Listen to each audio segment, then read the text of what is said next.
Este episódio é patrocinado pela empresa Ana Santos Nutrição e Saúde, que desenvolveu o método Saúde Plena.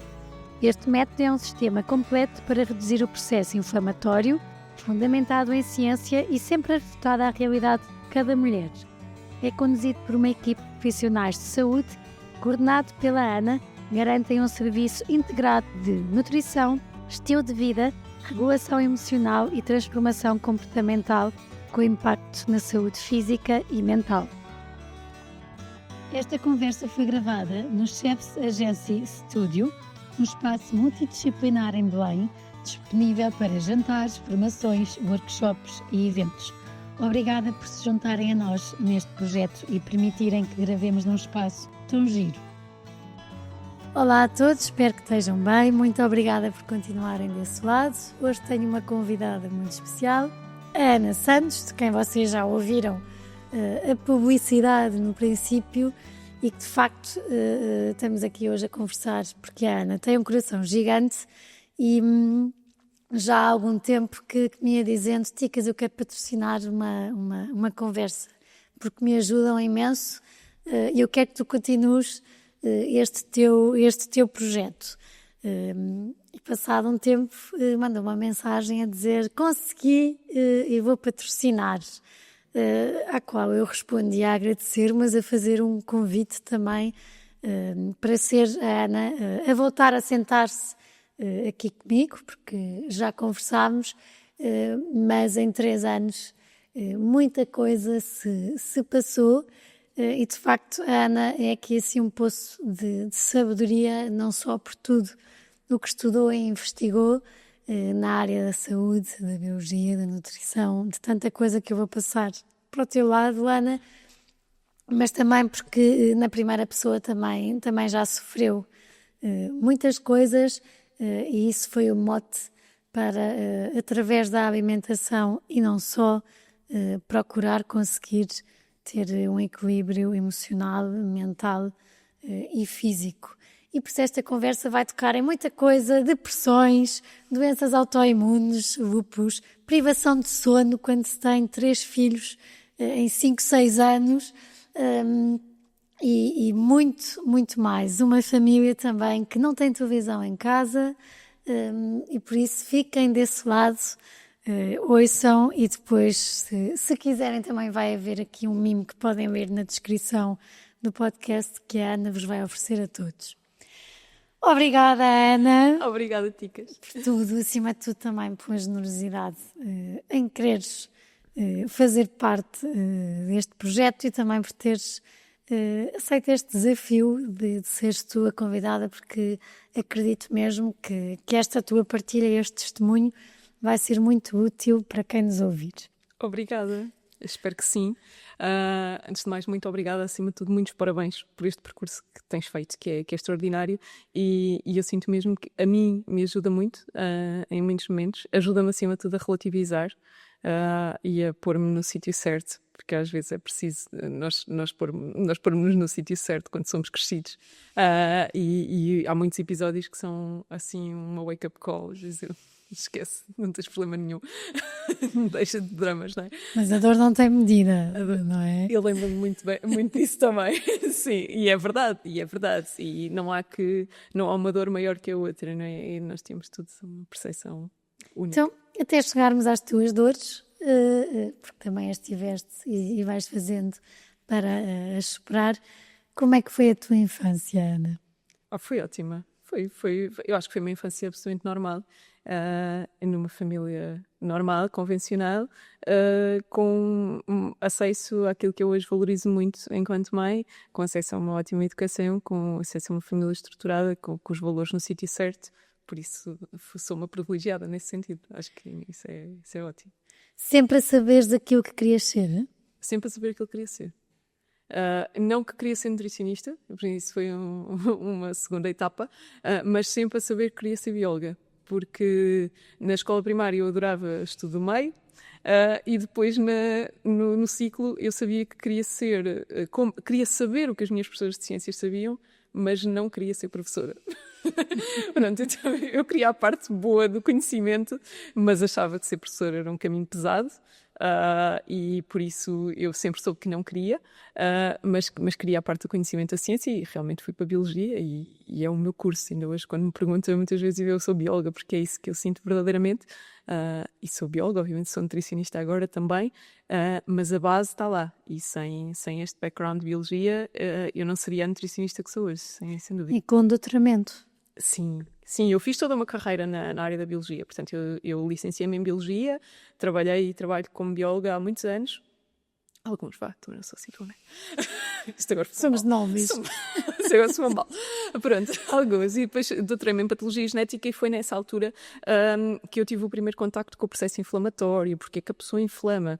Eu passei, o meu doutoramento foi no Porto, passei muito tempo nos corredores de IPO, passei um ano no IPO do Porto, entre o IPO, o Santo António e São João, mas fundamentalmente no IPO. E isto tem muito epigenética. Na altura o processo do genoma humano estava a ser terminado e havia uma grande expectativa relativamente ao impacto da genética, mas também já se falava bastante de epigenética, que no fundo é a influência de todos os fatores na nossa genética, naquilo que nós herdamos dos nossos progenitores. E depois, quando estava a fazer o doutoramento, aí tive uma grande influência do meu orientador, que era nutricionista, académico, mas nutricionista. Ele dizia-me assim, não, tens de estar preocupada com aquilo como é que eram os teus avós, o que é que eles comiam, qual é que era a rotina deles, como é que é o estilo de vida, porque é isso que determina a saúde ou a doença. E efetivamente foi depois, acabei por ir tirar nutrição, quando estava grávida da Maria, da minha primeira filha, porque eu achei que ia ter imenso tempo numa licença de maternidade, santa ignorância. Eu nunca tinha tido um filho, portanto eu vi-me de repente a achar que ia ter 9 meses em casa e pensei, dá perfeitamente para estudar. E então entrei, estava grávida da Maria, ainda hoje eu tenho colegas que me chamam a caleira grávida, porque realmente chama a atenção, não é? E fiz o curso durante a gravidez delas, das duas. E antes disso, na universidade, acabas por ter aí um momento mais exigente, mais duro. Sim, eu tive um primeiro episódio depressivo, tinha 19, 20 anos, na sequência de uma mudança radical, que eu não consegui gerir do ponto de vista emocional e que depois se repercutiu, obviamente, numa alteração comportamental e acabou por culminar num diagnóstico de depressão. Foi um momento bem pesado, mas na altura eu tinha a estrutura certa e, portanto, tive a família a apoiar-me, ainda que no início fosse difícil. Eu acho que nunca é fácil nem para o doente, nem para quem está à volta, porque de repente era... E eu também me perguntava, né, porquê se eu tenho tudo? Eu tinha tudo, estava no curso que eu queria, estava a fazer o que eu queria, tinha amigos, tinha família, tinha tudo, e de repente um diagnóstico daqueles, e eu fui mesmo abaixo, foi mesmo assim ir lá ao fundo do poço. Depois fiz psicoterapia, fiz hipnose, consegui perceber de onde é que vinha e achei que a coisa estava mais ou menos controlada, e estava. Há uma predisposição genética, há uma predisposição ambiental, que o ambiente pode efetivamente influenciar-nos, mas também havia questões comportamentais que acabaram por desencadear esse episódio e que na altura foi ultrapassado com muito amor de todos os lados e com muita psicoterapia. Muita mesmo. Eu costumo dizer que salva literalmente vidas, não tenho sombra de dúvida. A minha pelo menos salvou, porque naquela altura, se não tivesse sido isso, se calhar não estaria cá, sim, porque foi muito, muito pesado. E passavam coisas muito feias pela cabeça, não é? E quando pensavas nessas coisas muito, muito feias na cabeça, verbalizavas com alguém? Sim. Eu ligava sempre ao meu namorado, à altura, ou a amigas minhas, e elas puxavam muitas orelhas. Podia, não sei se era a forma mais pedagógica de o fazer, mas pelo menos resultava para eu pôr os pés na terra e pensar, ok, que estupidez. Então, sim, ter uma estrutura de suporte, eu acho que é essencial, e isso foi uma aprendizagem que eu levei até hoje, é de ter alguns números de emergência no telefone. Não tem que ser o teu melhor amigo com quem te falas todos os dias, mas uma pessoa com quem tenha a vontade suficiente para dizer, olha, estou-me a sentir super mal. Porque há dias em que nós podemos ter... Felizmente eu tenho bons amigos, mas nem todos os amigos são iguais. E há amigos com os quais eu não tenho à vontade para dizer determinadas coisas ou para dizer como é que eu me sinto em determinado momento, até pela história deles também, ou porque me sinto mais constrangida com determinados assuntos, e depois há outros que, coitados, que levam com tudo e estão sempre ali, mas que são casa completamente e que são suporte, e isso foi muito importante nessa fase. Tens noção de que se em algum desses momentos, um desses amigos ou familiares não tivesse atendido o telefone, ou não tivesse estado, podia ter acontecido? Não, acho que não, até porque eu tinha sempre vários. E normalmente eu mandava mensagens em grupo ou e-mails em grupo. Eu sabia que algum deles, e eu sabia que eles estavam muito atentos. E hoje, à distância, eu percebo que eles estavam mesmo muito atentos e muito preocupados, e estava toda a gente ali. O que é que ninguém lhe pode largar a mão. E isso é essencial. Isso é essencial quando se tem, e hoje eu tenho essa preocupação com os meus pacientes quando passam por esses processos, porque já lá estive, porque consigo perceber melhor. Não consigo perceber todos, porque há pessoas que não dão sinal, não é? Mas alguns sinais são evidentes, e consigo perceber com amigos que também já passaram pelo mesmo e estão a passar, e eu a esses não largo a mão. E sou capaz de mandar mensagens todos os dias só para perguntar como é que está o tempo em Lisboa. Porque é só para garantir que a pessoa vê, que a pessoa responde, que não é preciso perguntarmos diretamente, mas mostrar que estamos ali e que estamos presentes todos os dias, em algumas fases da vida, salva literalmente vidas. Foi fácil dares o passo de ir fazer psicoterapia e hipnose? Sim, eu sempre fui extremamente aberta, e foi, sim. Aceitei super bem. Pronto, foi proposto e eu, ok, vamos lá. Eu assim não estou bem, portanto, qualquer coisa que me faça ficar melhor, e nunca tive realmente pruridos nenhuns nas consultas, nem em dizer, porque isto foi há 20 anos. Portanto, não se fala, ainda hoje há muito estigma, mas há 20 anos havia muito mais. E eu nunca tive problema nenhum de chegar à faculdade e dizer agora não dá para fazer este trabalho de grupo porque eu vou ter terapia. E isso para mim sempre foi ok, eu vou ali como vou ao ortopedista. Para mim é a mesma coisa, tal e qual. Em algum momento com a ajuda de medicação? Nessa fase eu ainda experimentei a medicação por recomendação, e testei. Os ansiolíticos eu gostava porque eu vinha a dormir e portanto eu gostava porque não sentia. Não é? Mas achei que, quer dizer, é um gostar entre aspas, porque achei que não me fazia sentido absolutamente nenhum, e depois eu com a terapia eu comecei muito rapidamente a conseguir arrumar as caixinhas, a pensar, ok, se calhar não preciso assim tanto disto, e portanto foi muito pouco tempo, muito pouco é mesmo muito pouco, é sei lá, menos de um mês, seguramente agora já não sei precisar, mas foi mesmo muito pouco tempo. Até que depois a vida vai acontecendo, casas, e em pouco tempo, 3 filhos. Em 3 anos. E não são gêmeos. Sim. Quando o Manel nasceu, a Maria tinha 3 anos ainda. Estávamos os 3 com fralda quando o Manel chegou a casa. Nós mudávamos fraldas em série, punhamos a dormir em série, punhamos a comer em série. Foi muito pesado. Muito bom, mas muito pesado. Caótico? Sim, caótico. Caótico. Não, nada de floreados na maternidade. Eu sou muito contra floreados na maternidade. Pode haver pessoas que, para quem a maternidade tenha sido maravilhosa e eu não ponho isso em causa. Para mim não foi. Para mim é incrível. Eu adoro viver a minha vida do avesso e toda a minha agenda é planeada com base nos meus filhos e estar com eles o máximo de tempo e proporcionar-lhes o máximo de coisas que eu posso, e a presença de uma mãe saudável, porque eles também já perceberam, já sabem que é não ter uma mãe saudável e isso não é bom, mas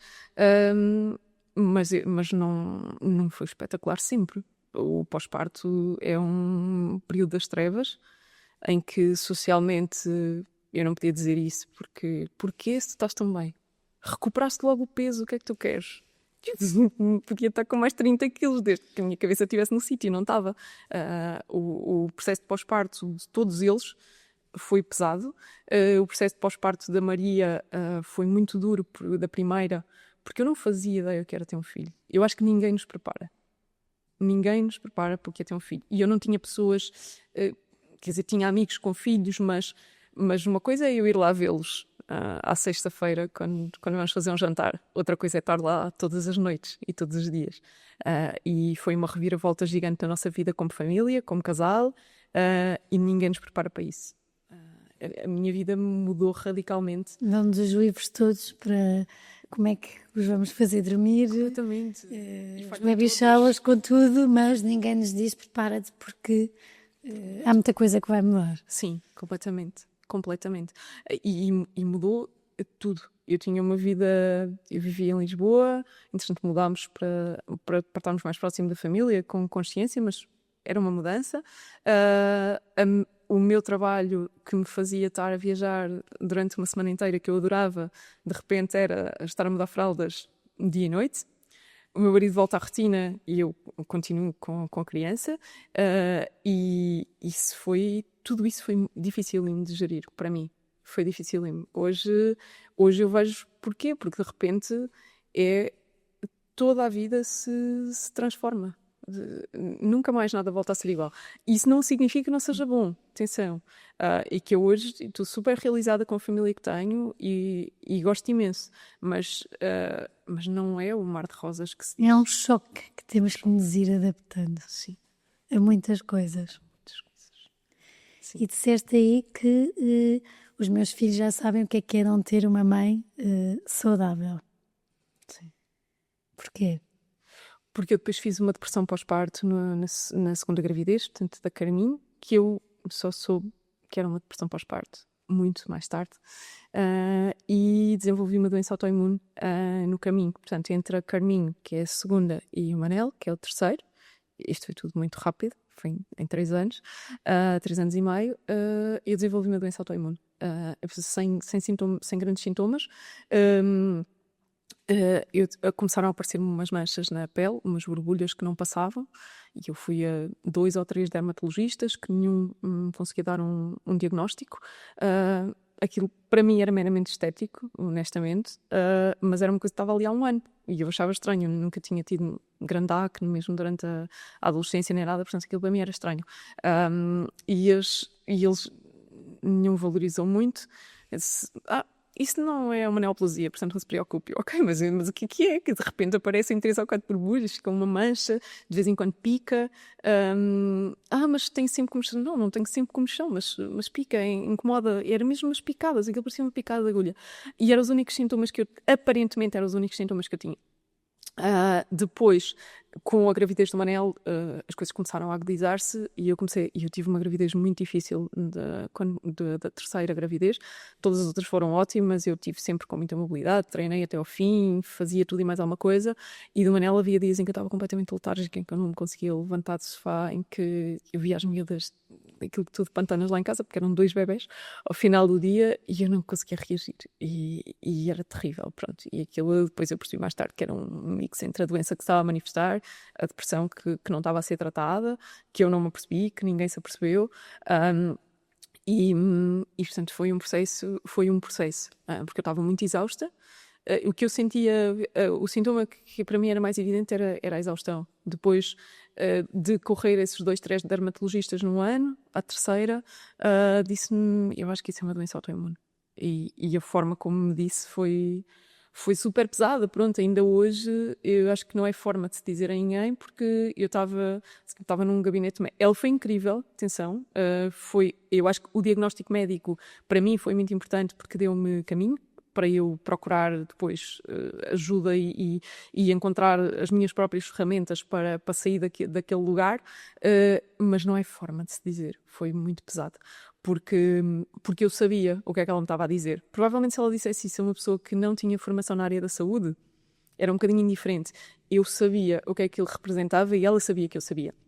E então eu estava como me esqueço, que estava no gabinete médico, estavam 8 ou 9 entre médicos e internos e estudantes e tudo ali à mistura, e a médica levanta-se, pega nas análises e diz, você tem lúpus. E aquilo caiu-me assim, já veio o resultado da biópsia, você tem lúpus. Ok, e eu estava grávida de Manel, de 5 meses. E depois eram guidelines claras. Agora eu era uma coisa, eu era um diagnóstico. Portanto, na medicina alopática é assim que funciona. Temos um diagnóstico e temos uma medicação. Ponto. Eu deixei de ser a Ana de 38 anos, 37, com um histórico familiar, com um histórico genético, com comportamento. Nada disso interessava ali. Interessava que eu tinha feito uma biópsia, que aquele era o resultado. Ok, então e agora? Então agora vai ali ao gabinete da enfermeira, vai tirar análises, vai fazer análise ao sangue, vai tirar análise ao sangue, à urina, e pronto. E daqui a uma semana nós vamos enviar os resultados. Já tem aqui os corticoides, já tem aqui, já sei o que é que foi que ela me deu, deu-me uma pomada e deu-me uns corticoides orais e eu disse, eu não vou tomar nada disso. Mas tem consciência do risco que corre. Eu estou grávida de 5 meses, portanto, eu para já não tenho grandes manifestações da doença.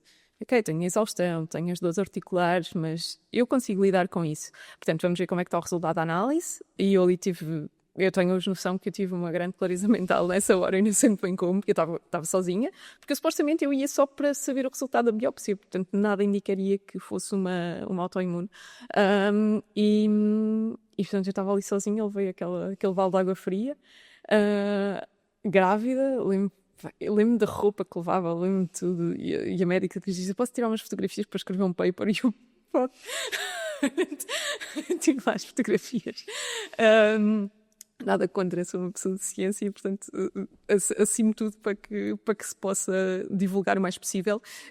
Mas pronto, nessa altura eu fiz as análises e eu disse, olha, eu não vou tomar absolutamente nada enquanto eu estiver grávida. Eu depois posso abdicar da amamentação e fazer os tratamentos que sejam necessários, porque obviamente que entre ter uma mãe viva ou uma mãe morta, eu prefiro que o meu filho tenha uma mãe viva. Eu sei quais são os riscos de uma doença destas, mas deixo-o nascer, porque faltam 2, 3 meses, se nós tivermos que provocar o parto, se a coisa estiver muito má, na pior das hipóteses provocamos o parto, agora deixar nascer, eu aguento mais 2 meses. Pronto, e depois na altura eu estava realmente com os marcadores inflamatórios muito alterados, ainda tive os marcadores cardíacos alterados. Durante o primeiro mês de gravidez, de pós-parto, ainda tive. Na altura comecei logo a ser acompanhada por um endocrinologista, e a fazer muito mais reforço de suplementação, de alimentação, de prática de atividade física. E eu tinha parado quase porque eu tinha muita dor. Eu tinha dor articular, eu tinha muita letargia. Eu pensei, não, agora estou doente. Agora tenho um diagnóstico, por isso é que eu digo, o diagnóstico médico ajudou-me muito. A saber o que é que tinha que fazer. A forma como foi dito. A forma como foi dito é que pesou por isso, né? Depois eu não queria ler nada. Quando eu tive o diagnóstico, no dia, ainda pensei, ok, vou ler qualquer coisa sobre lúpus, sobre que a medicina convencional fala sobre o lúpus.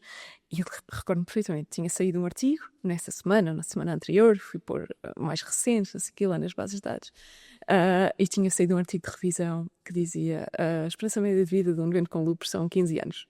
E eu, grávida com barrigão, eu dizia, não sou não. Não sou não. Posso morrer atropelada, mas disto eu não vou morrer. Portanto, assim, aí foi perceber, ok, eu agora tenho isto, e vou deixar de ter. A bem ou a mal vou deixar de ter. Portanto, eu já tinha sintomas, já tinha bastantes sintomas nessa altura que eu depois percebi que estavam associados à doença. O mesmo processo depressivo, eu creio que estaria já relacionado, porque quando nós temos um quadro inflamatório, é uma inflamação generalizada. Portanto, quando o corpo inflama, não inflama só aquele tecido. Por isso, a minha manifestação maior, o quadro de alerta foi cutâneo, mas aí, como eu digo, era uma questão puramente estética. Depois foi articular. Tinha muita rigidez articular, tinha patologia intestinal que não estava ali bem tratada, que está completamente interligada. Portanto, quando nós temos dor articular, nós temos inflamação intestinal, ou vice-versa. Nunca há uma sem a outra, isto é claro. Mas lá está, a medicina alopática não tratou nada disso, portanto eles não iriam tratar. Iriam dar-me cortisona. Sei bem o que é. Exato, isso. Mas na minha inconsciência, de quem não estudou biologia, quando também recebi um diagnóstico de lúpus, porque tive a borboleta, tive tantas coisas, eu também me lembro disso, na minha inconsciência, de vou pesquisar o que é. E é duro. E não apetece ter, ainda por cima, e os corticoides que não tratam. A cortisona e qualquer fármaco são essenciais. Eu costumo dizer, os fármacos são excepcionais para nos fazer levantar da cama e ir para o ginásio. Eles não são uma receita de longo prazo na maioria das patologias. Há algumas que sim, evidentemente. Mas na maioria das patologias e muito na doença autoimune, não são, nunca são a solução. Mas não são uma solução para toda a vida. Portanto, quando me chegam pacientes ao consultório de eu estou a tomar isto e é para sempre, eu digo, não, é para sempre, calma, vamos ver. Vamos mudar comportamento, vamos falar com o médico e vamos perceber se podemos reduzir dosagem, porque eu também não acredito naquela teoria que às vezes diz que os médicos só querem receitar. Não sou nada a favor disso. Acho que a medicina alopática salva muitas vidas todos os dias, nós temos que ser todos muito gratos a isso. Todas estamos aqui hoje, se calhar é muito por conta de toda a evolução da ciência. Sou uma pessoa de ciência, acredito nisso, recorro a fármacos sempre que é necessário, os meus filhos, toda a família, mas na base tem que estar uma alteração de comportamento, e estes diagnósticos para mim são só uma chamada de atenção do que é que tu não estás a fazer bem, não é? Então foi aí que depois eu fui andar para trás e perceber, ok, há aqui muita coisa que temos que mudar. Apesar de eu já ter um padrão alimentar bom, que sempre tive, eu venho de uma casa que sempre se comeu muito bem, uma comida de dieta mediterrânica, de base vegetal, cozinhada sempre em casa, comida de tacho, portanto tudo bem, mas ainda assim eu já não tinha 10 ou 15 anos, portanto já havia muita suplementação que tinha que fazer. Eu tinha tido estava na terceira gravidez em 3 anos, portanto o meu corpo tinha tido uma demanda nutricional absolutamente desajustada, mas enfim, já estava, agora é suplementar. Mas realmente isso não é um alerta que seja feito, não é uma informação que seja dada. Eu sempre fiz suplementação, na Carminho e no Manel, depois na segunda e na terceira gravidez intensifiquei muito mais, porque precisava, porque sentia que fazia sentido. Do Manel, depois, quando tive o diagnóstico, então aí foi fazer análise de tudo, monitorizar todos os valores e fazer a coisa mesmo certinha, com dosagens, com todas as quantidades. E estava a tomar muita suplementação. Mas antes isso, corticoides. E depois daqui surge um método que começaste a experimentar contigo. Em mim.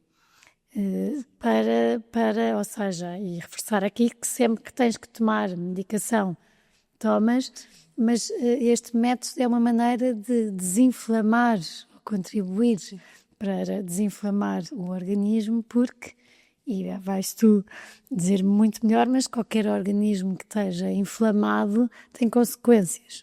Nós todos estamos inflamados, né? Todos os dias nós envelhecemos.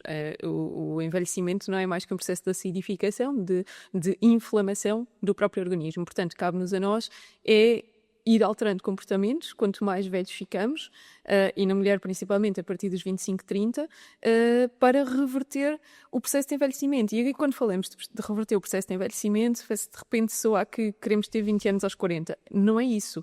Mas se queremos envelhecer de forma saudável, eu costumo dizer, eu quero chegar a velha a mexer-me bem, não é? A ter mobilidade, a ter qualidade de vida. E chegar a velha é uma coisa boa. Eu não vejo chegar a velho como uma palavra feia. Não, eu digo genuinamente chegar a velho, mas chegar a velho bem, de saúde, com mobilidade, com saúde metabólica. E por isso há uma série de alterações de comportamentos que temos que ter, nomeadamente em termos de intake proteico, de qual é a quantidade de proteína que temos que consumir todos os dias. Tudo isso eu fui de régua e esquadro mudar na minha vida.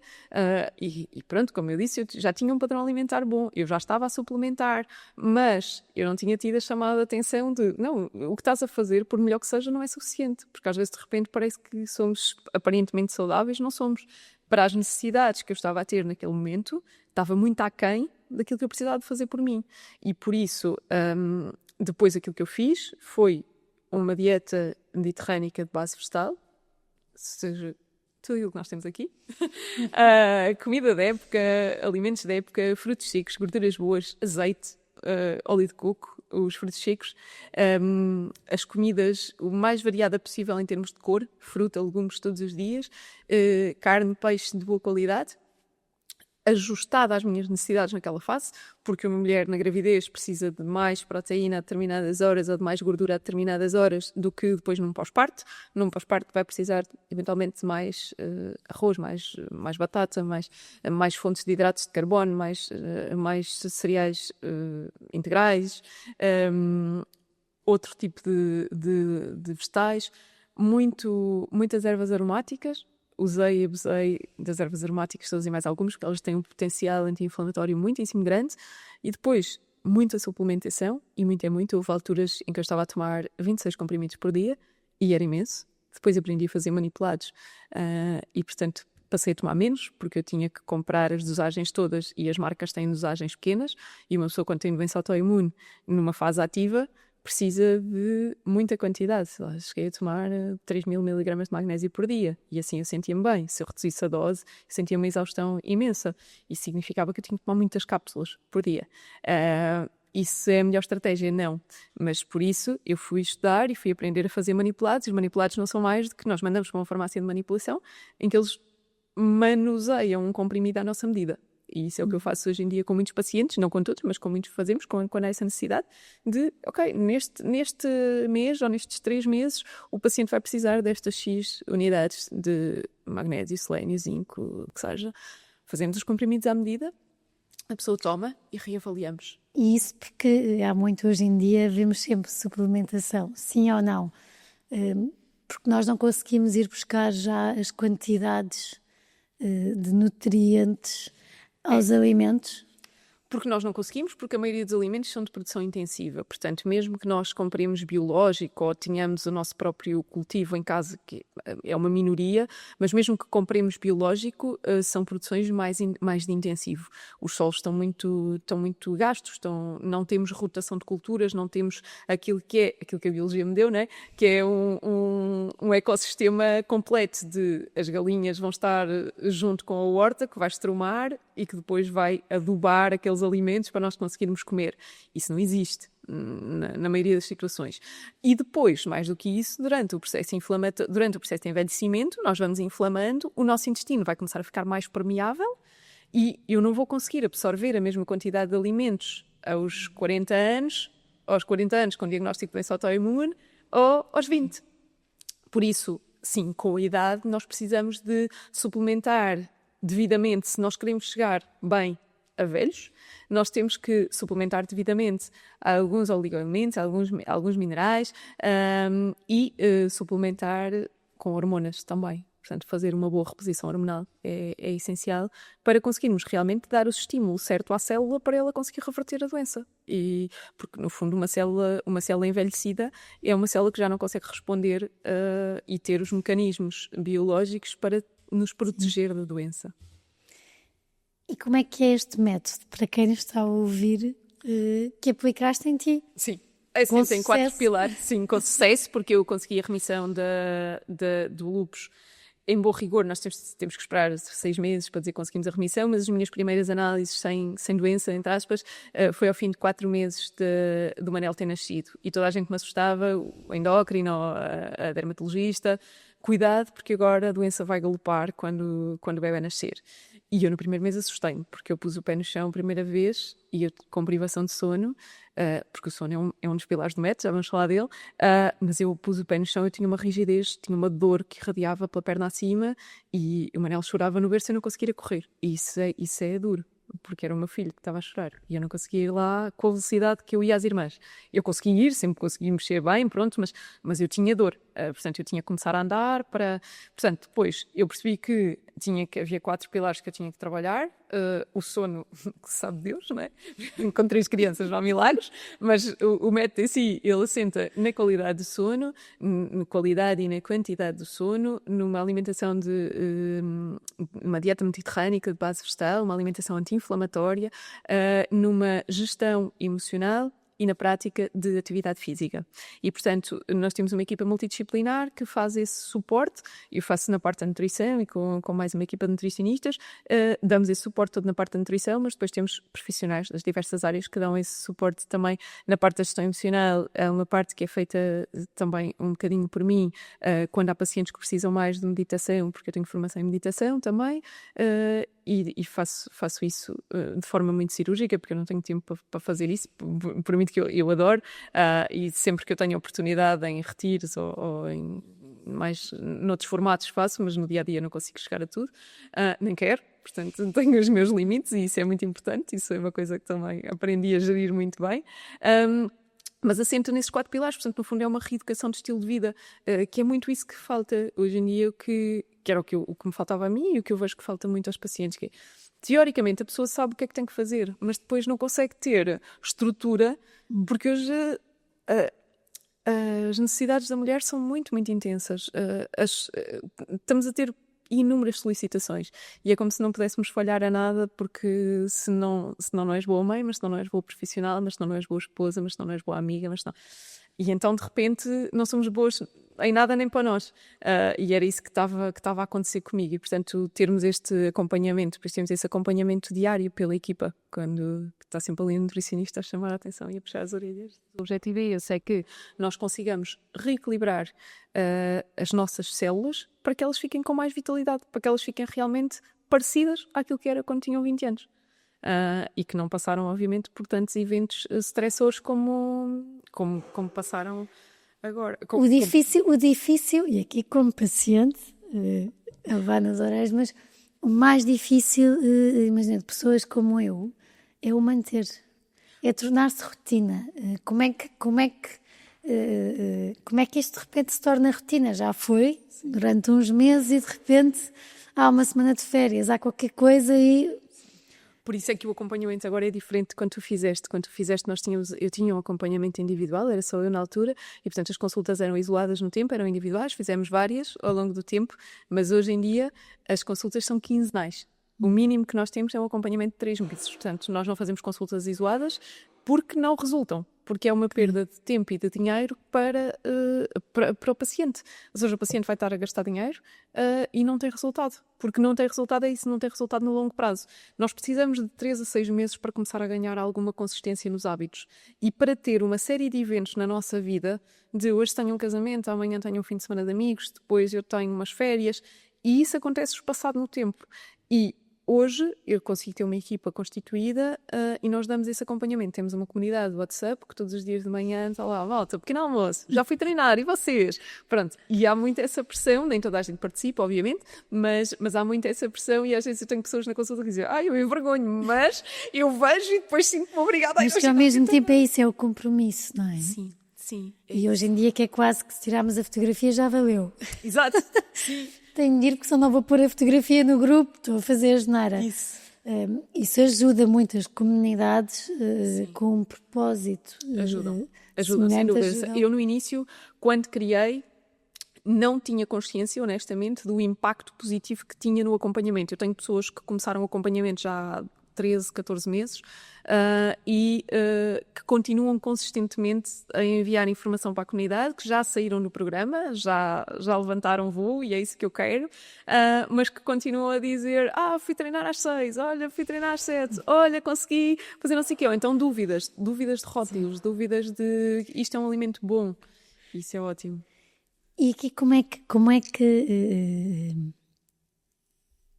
tudo o que fazes está relacionado com a saúde mental? Tudo. Primeiro porque eu sei que é um termo que tu usas muito, mas para mim há saúde, não é?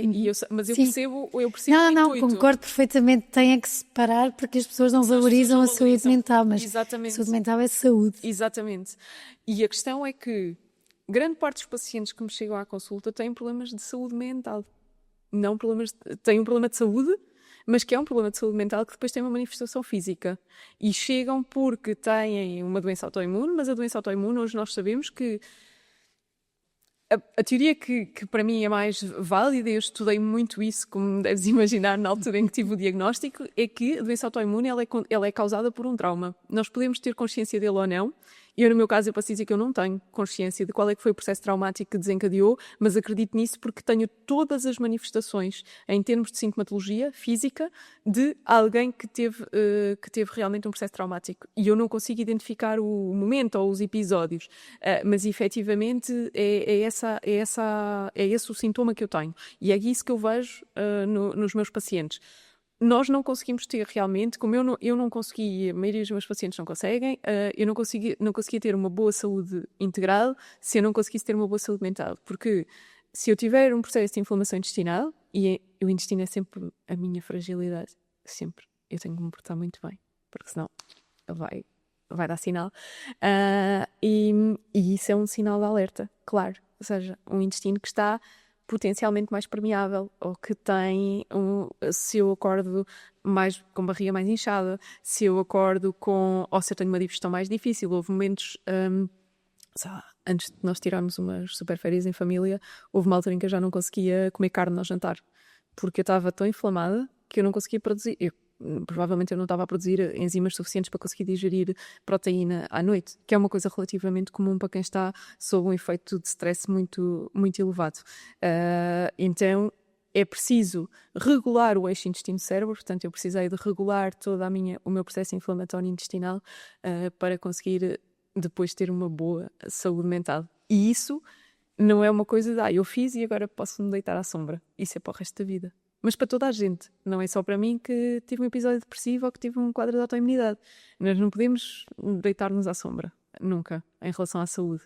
E estes 4 pilares são essenciais para nós termos um bom equilíbrio. É fazer as coisas básicas, não é preciso alimentos caros, não é preciso ginásios super caros, não é preciso alimentos complexos, é realmente nós termos de forma consistente bons hábitos de vida. E isso não significa que não haja regimes de exceção. No início, quando eu estava à procura da remissão, durante 6 meses, eu não tive um regime de exceção. Eu fui o pior polícia para mim. Não havia festas de aniversário, não havia natais, não havia nada. Para mim, eu tenho que comer isto. Querias a cura. Eu queria a cura. É que quando estás a correr... Repara, muitas vezes desvaloriza-se um quadro de autoimunidade. Mas a autoimunidade é o último sinal de alerta do corpo. É isso e uma doença oncológica. Mas se a pessoa diz, eu tive um cancro, é um cancro. Mas diz, eu tenho uma doença autoimune. Uma doença autoimune é o expoente máximo do processo inflamatório. Não se brinca com uma coisa dessas. Portanto, eu quando tive esse sinal de alerta acabou. Agora aqui mando eu. E, portanto, aqueles 6 meses eu fui muito consistente. Sim, aí eu não furei nada. Agora, claro, sim, se eu tiver... uma festa, um jantar, o que seja, obviamente que eu permito-me, mas sei como compensar. Isso é muito importante.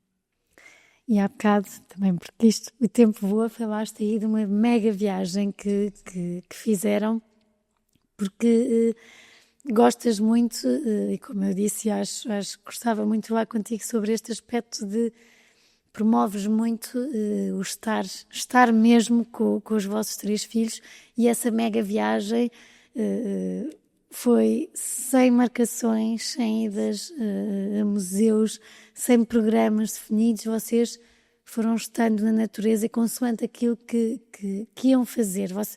Vocês, estou a dizer, enquanto casal, promovem muito o estar. Não têm televisão em casa por opção. Sim, já não tinha... Eu quando começámos a viver juntos, nem eu nem o meu marido gostávamos, nunca ligámos a televisão. Não era gostar ou não gostar, portanto nunca ligámos. Nunca nos fez sentido ter uma televisão em casa. Nós vemos séries, vemos notícias, mas quando queremos, não há o objeto lá em casa. E é giro porque a maioria das pessoas quando vai lá a casa, ao início não se apercebe, e são os miúdos que chamam a atenção. Eles não têm televisão. E os pais não se apercebem, nós estamos a conversar. Vão à procura de uma televisão. E está lá o móvel, nós temos um móvel, não temos a televisão. E então, pronto, nunca fez sentido para nós, e com os miúdos faz cada vez menos sentido. Depois fizemos essa mega viagem quando estávamos nas licenças de parentalidade do Manel, e tivemos 6 semanas no norte da Europa, porque nós gostamos bastante da filosofia dos países nórdicos e, pronto, para nós faz todo sentido a forma deles educarem, a presença que eles têm. Não conseguimos replicar tudo, também não é esse o objetivo enquanto família, mas identificamos-nos bastante e, portanto, fazia sentido para nós irmos para essa zona. E, portanto, fizemos Alemanha, fizemos Norte da Alemanha, Dinamarca, Suécia e Noruega, e fomos andando de saltimbanco, de casa em casa, com trocas de casas, utilizámos uma plataforma de troca de casas, porque nós somos 5 e, portanto, financeiramente também ficava muito pesado estar 6 semanas fora a pagar hotéis para 5. E foi, sim, não tínhamos planos, portanto, sabíamos onde é que íamos ficar. Houve algumas coisas, por exemplo, a visita a Oslo foi uma coisa... Okay, estávamos na Dinamarca e vimos um cruzeiro. É um cruzeiro, dá para passar lá à noite e dá para irmos ver os fiordes e não sei o quê. Ok, bora, vamos. E fomos. E foi estar com 2 bicicletas, 2 trolleys e uma cadeirinha e andar com os miúdos pela montanha e foi espetacular.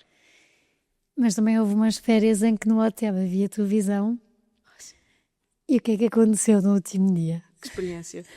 Então, estávamos numa casa que tinha televisão, tinha piscina, era um condomínio fechado, tinha piscina, tinha a praia a 3 passos e fomos sempre à praia, sempre à piscina, nunca ligámos muito à televisão, eles tinham estando quando estávamos a fazer comida assim, mas no último dia eu disse, olha, para eu arrumar as malas, se vocês querem ficar aqui um bocadinho enquanto arrumamos as coisas, não sei o quê. Sim. Ou querem ir para a piscina com o pai? Não, queremos ver televisão. Eu digo, como? E bem, não, mas vamos para a piscina, miúdos. A piscina está aqui, ou vamos para a praia. Mas... Não, nós queremos estar na televisão. Nós, ok, vocês não têm maturidade. Nós não proibimos. Atenção, isto é... Sim. Os meus pais têm televisão, os meus sogros têm, as minhas cunhadas, o meu irmão. Portanto, eles veem televisão em todo lado, não me passa pela cabeça proibir. Em minha casa não faz sentido, porque nós temos 3 crianças muito pequenas e a televisão, nós envolvemos-nos em tudo. Pronto, eles estão na cozinha connosco, eles já brincam muito, eles são 3 também. Eu, se calhar, se tivesse um filho único, sim, tinha outro discurso. Mas eles são 3, eles brincam uns com os outros. E eu consigo fazer o que tenho para fazer em termos de gestão doméstica e o meu marido a mesma coisa. Portanto, mas é mais fácil se tiver televisão. Porque eles ficam ali colados. Nós percebemos nesse dia, nós arrumámos a casa toda, fizemos as malas todas, carregámos tudo e eles estavam ali impávidos a olhar para aquilo e nós, ok, vocês não têm maturidade para ter televisão, porque depois é muito difícil. Uma coisa é numa casa de férias que eu fecho a porta e vou embora. Em minha casa, o que é que eu faço? Vou fechar a televisão ou vou ter uma guerra aberta todos os dias para tentar controlar. E depois vês como é que miúdos tão novos, em vez de estarem numa piscina ou numa praia, sim, que pelo menos a nós, a nossa geração, era a melhor coisa que nos podiam fazer. Não tem praia em casa, nem piscina. Pensei, então, mas não é? Qual é que é a vossa escolha? É uma coisa que vocês não têm todos os dias. A televisão também não tem todos os dias, porque se calhar também é por causa. É fácil ser uma adição, se calhar é muito grande, é muito pesada a palavra, mas sim, mas uma dependência, um vício que acaba também por não educar. Sim. Dá-nos tempo a nós. Dá-nos tempo a nós adultos. Eu acho que é isso. E mais uma vez, com a vida tão corrida que hoje em dia as famílias têm, eu compreendo que às vezes seja uma saída. Quando não há estrutura de apoio, quando não há um suporte, fica muito pesado para muitas famílias. E, portanto, eu entendo que aquele momento em que a criança está ali sossegadinha, nós conseguimos adiantar as coisas em casa, conseguimos fazer jantar, conseguimos... Isso facilita, mas a longo prazo eu não sei se vai facilitar assim tanto. E temos-nos apercebido disso, sim. Acabar. Já passou a voar e é tão bom ver-te tão bem.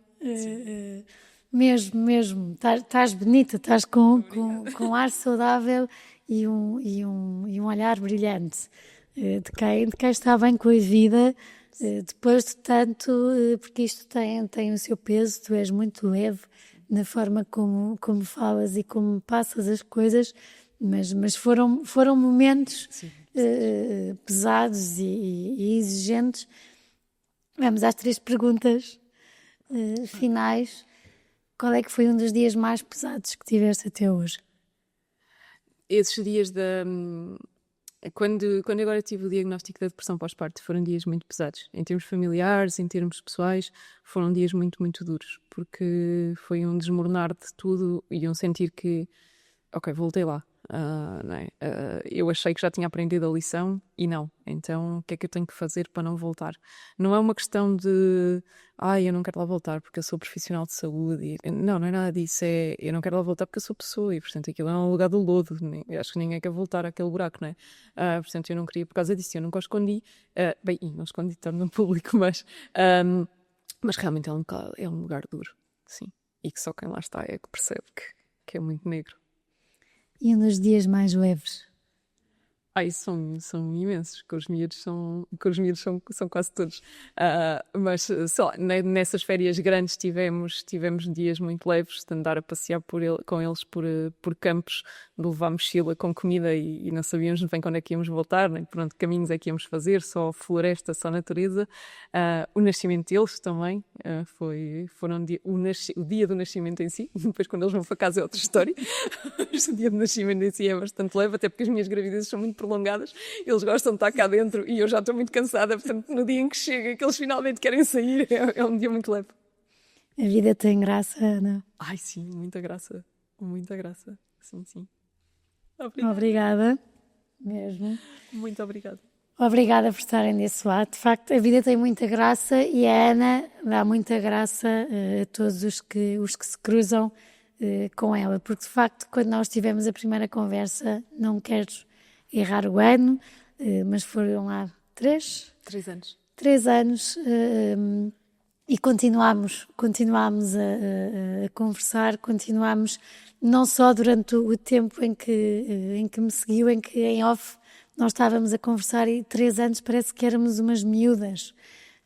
Eu a começar o podcast e a Ana a aceitar ir sem me conhecer de lado nenhum, e eu também a confiar na Ana, que hoje está ainda mais experiente, com mais sabedoria ainda.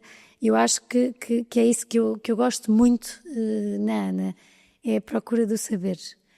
O querer saber, o querer formar-se. Não falámos aqui, mas é um orgulho seguir a Ana na página dela e ver a quantidade de pessoas e algumas doentes oncológicas com feedback que, através do método que a Ana e a equipa implementaram, de repente as análises estão boas, a vida está mais leve e estão-se a sentir novamente com saúde. Estão a sentir-se com saúde. E eu acho que isso é extraordinário, e é extraordinário também de quem já esteve em situações tão duras, com pensamentos tão duros, quem já achou que não valia a pena andar por cá 2 vezes, e com a vontade e com muita força consegue estar cá por ela, com a sabedoria que tem sobre aquilo em que acredita e em que se especializa, e é extraordinário ver aqui como é que em família foram gerindo estes anos com os 3 filhos, com tudo o que isso causa e o dano que isso causa, mas sempre a quererem fazer caminho. Agradeço muito à Ana por querer patrocinar este projeto, por ter aceito ser a minha convidada, porque não via outro convidado senão a Ana, mas acima de tudo por ter um coração muito grande. Sigam, se quiserem, marquem uma consulta, porque vos garanto que estão em ótimas mãos. Um grande beijinho e uma ótima semana.